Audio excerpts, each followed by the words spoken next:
Insomnia. Sepertinya istilah ini sudah tidak asing lagi ya di telinga kita. Atau jangan-jangan kalian yang lagi nonton video ini sedang mengalami itu juga? Insomnia adalah fenomena yang sering terjadi pada masalah gangguan tidur, seperti kesulitan untuk tidur, kesulitan untuk tetap tertidur, dan sebagainya. Jadi insomnia itu bukan hanya kondisi ketika kita tidak bisa tidur, tetapi lebih kepada penurunan kualitas tidur kita. Kondisi ini dapat diderita oleh siapapun tanpa melihat batasan usia. Jadi mulai dari balita maupun orang dewasa, semuanya bisa mengalami ini. Secara umum, penyebab insomnia dipengaruhi oleh masalah psikologis seperti stres, depresi, kecemasan, dan sebagainya. Banyak di antara kita yang menggunakan obat paracetamol untuk mengatasi insomnia ini. Berharap obat tersebut dapat menyebabkan mengantuk, lalu tertidur. Pertanyaannya, apakah paracetamol benar-benar dapat mengatasi insomnia dan membuat kita cepat tertidur?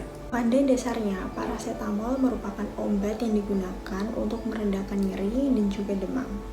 Obat ini dalam penggunaannya diperbolehkan tanpa resep dokter karena minum efek samping. Rasa mengantuk bukan merupakan efek samping dari obat paracetamol. Justru, efek samping dari paracetamol adalah insomnia itu sendiri. Namun, karena respons siap tubuh itu berbeda, maka bisa saja di beberapa orang obat paracetamol ini dapat menyebabkan kantuk. Namun secara umum hal ini tidak berbahaya asalkan kita mengkonsumsi dalam dosis yang tepat. Nah, pertanyaannya, apakah kita yakin obat paracetamol yang kita konsumsi selama ini tidak melebihi batas dosis, apalagi jika kita menggunakannya setiap hari? Perlu kita ketahui bahwa paracetamol dapat menyebabkan efek samping yang berbahaya bagi tubuh apabila dosis yang kita konsumsi berlebihan.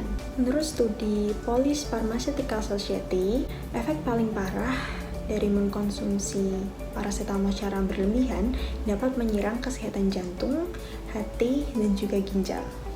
Waduh, mengerikan sekali bukan? Niat hati minum obat untuk mengatasi insomnia malah menyebabkan penyakit baru. Nah, daripada mengonsumsi paracetamol untuk meredakan insomnia, yuk ikuti beberapa tips yang akan Mimi berikan kepada kalian apabila kalian sedang mengalami insomnia. Yang pertama adalah untuk selalu berpikir positif. Dilansir dari Sleep Foundation, gangguan psikologis seperti stres dan depresi dapat memicu reaksi di dalam tubuh yang berakibat pada menurunnya kualitas tidur. Stres sendiri dapat dipicu oleh situasi traumatis yang kita hadapi dalam kehidupan sosial, seperti dari pekerjaan, sekolah, maupun urusan yang lain. Dengan kondisi pikiran yang selalu positif, diharapkan kualitas tidur menjadi lebih nyenyak. Namun ketika masih dirasa sulit, kalian dapat berkonsultasi pada psikolog yang kalian percaya di sekitar tempat kalian. Tips yang kedua, buat kamar menjadi nyaman dan juga buatlah jadwal tidur. Tempat tidur yang nyaman akan membuat tubuh kita menjadi semakin rileks, sehingga persiapan untuk tidur akan semakin mudah dilakukan. Selain itu, kita juga perlu mengatur jadwal jam tidur kita. Sebenarnya, tidur itu lebih mengutamakan kualitas daripada kuantitas.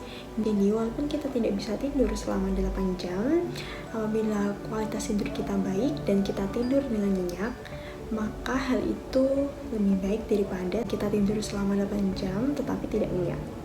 Walaupun begitu, sebisa mungkin jauhi begadang, karena begadang dapat menyebabkan penurunan mood dan juga membuat kita menjadi lebih mudah mengantuk pada siang hari. Tips yang ketiga, hindari minuman berkafein dan beralkohol sebelum tidur.